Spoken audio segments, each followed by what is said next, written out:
I had always wanted to write about football. Growing up, my chief goal was to become a soccer journalist. And as I got older, I pivoted into other careers, but I always had in my head that I would love to write about football.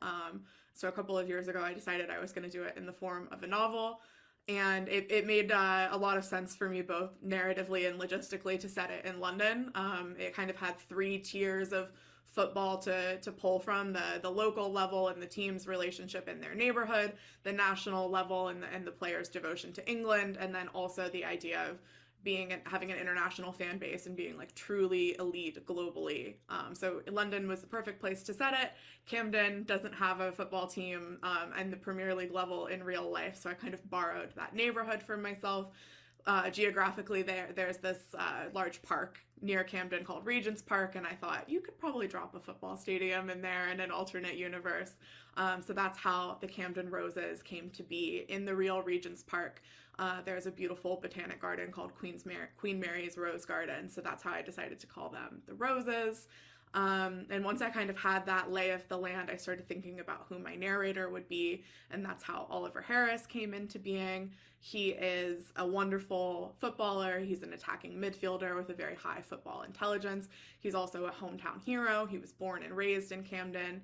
He learned to play football in their academy. He's only ever played for Camden. So I was very interested in creating this relationship between Oliver and the neighborhood and the fans, that while being really rewarding and having this deep emotional tie, it would also be a lot of pressure for him, more so than if he was new to the team, or more so than if the team meant something to him as a player and a fan. And yeah, that's how we got our stage, so to speak, and then I filled in the rest of the roster as I went along. It was a big spreadsheet to keep track of the number of players, just because the roster necessitated having 22 supporting characters, some of whom you know really well by the end, some of whom remain a little bit on the tertiary side. But I think the two most important people to know, besides Oliver at Camden, are Leonardo Davies Villanueva and Willem de Boer. Willem is the new coach of the team. He has started just a couple months before the novel begins. He is a Dutch legend. He's an amazing footballer in his own right. He's fairly new to coaching, and it's his first role in the Premier League in London. He's under a lot of pressure from the team's owners to get some results that matter. So it's a lot of pressure for him in a different way than Oliver, but with a chief goal. And Oliver's quite suspicious of Willem's motives. When you are the cornerstone of a team and a new manager is brought in to change the tactics, it can make you feel a bit unstable. It can make you question your place. And obviously, Oliver's place in Camden is a lot bigger than just football, so the pressure is very high for him. And his relationship with Willem is the second most important one in the novel. The first most important is with Leo. Leo is brought in to replace Oliver in the midfield while Oliver is injured, and it sets up this kind of classic teammate rival situation where they're on the same team but they're fighting for the same spot. And Leo is kind of the antithesis of Oliver in many ways. Whereas Oliver is very rooted in Camden and the star of the team, Leo has been a little bit of a journeyman. He's younger than Oliver, but he's never really landed anywhere. He's been bouncing around, playing for different teams. He's very talented, but he hasn't found a spot that clicks for him. And it seems like the place that might click for him is Camden, which is frustrating for Oliver because while the goal is for them to be able to play together, Oliver feels like he might be replaced. And so that tension is where they meet, but their feelings change, as you might expect given the genre. And I think I was also interested in the way that Oliver and Leo are different as footballers, but also as people. Oliver is really repressed and really anxious, and Leo is very open and very happy-go-lucky. And I think that it makes them a good match, but also means that before they realize that about themselves, they butt heads.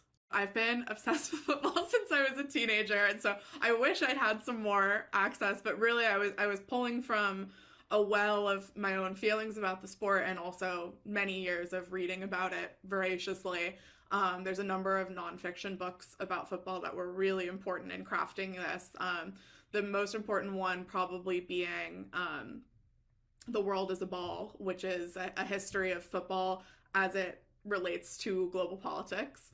And kind of soccer as a metaphor, and soccer/football as a metaphor for explaining the world. And that it helped me understand the way that Camden might fit into the universe that I was creating outside the pitch. And it also, just like many years of watching football, helped me understand player archetypes that are kind of good shorthand for supporting characters as you meet them on the pitch to understand them off of it. I also think there's a lot at play about learning something about Oliver and Leo on the pitch and their relationship to the sport, and it telling you about them off of it. Oliver being a very creative midfielder with a very high football intelligence and a strong place in the locker room. It tells you a lot about the responsibility he's been shouldering since he was young, whereas Leo is younger and less prolific, so he has less pressure on him and more of an openness to the world around them. And so I was very interested in how everything you learn about them as players means more than the scenes on the pitch and during matches. I'm just fascinated by the idea of something being more than the sum of its parts. Like, it is just football, but for so many, like, I would hazard a guess at even saying like billions of people, it's more than that. And I got into football when I was really young, and I was kind of looking for something to latch onto. Could have been a religion, ended up being football instead. I grew up in a family of elite athletes. My older siblings are both like Olympic level marathoners, and I learned pretty young that that was not going to be my path, but I knew what the sport was giving them was so much more than running, and I was looking for something like that in my own life. I wanted something to fill me up that way. And so it ended up being football, and I think that there's something so fascinating about participating in the collective, being in a big stadium that rocks with the energy of that many other people. And I also think there's this really exquisite contradiction about football is so beautiful. They call it the beautiful game for a reason. It means so much, but there's also so much wrong with it. There's so much corruption at the level of organizing tournaments. There's, horrible stories about the way that players act off the pitch. There's, terrible business decisions made that impact communities when new stadiums are built. And so I didn't want to have rose-colored glasses on about football is amazing and perfect and bigger than life itself, because it does feel like that sometimes, and it feels like that in spite of the way that it is, not because of it necessarily. And so I wanted to play around with getting involved in that world and getting at that level of emotion, but also being aware that some of that emotion comes at a cost, particularly for Oliver, who is very aware of his own sexuality and has made a conscious decision to hide it because of the environment that he's in. For me, very early on, I knew that it was unlikely that Oliver was in a place mentally where he would choose to come out. I think that he has this weight and anxiety in him that has become bigger than itself, and not without good reason. I think, if anything, I was shooting for a very conscious happy ending in the novel, but I'm well aware that there's no guarantee that in reality it would play out that way for a player who might choose to come out. And I think that part of why Oliver is more closed off to the idea than Leo is because of this pressure that he feels. I think it's a lot of intense feeling to be a teenager and become the face of something that's worth so much money and so visible to so many people. And so I think for Oliver, he's aware that, even when people don't know he's gay, people write about his personal life and people are curious about demanding access to him that he's not willing to give or that is uncomfortable for him to share. And so I think he's naturally not so inclined to the spotlight, even though that's where he's found himself.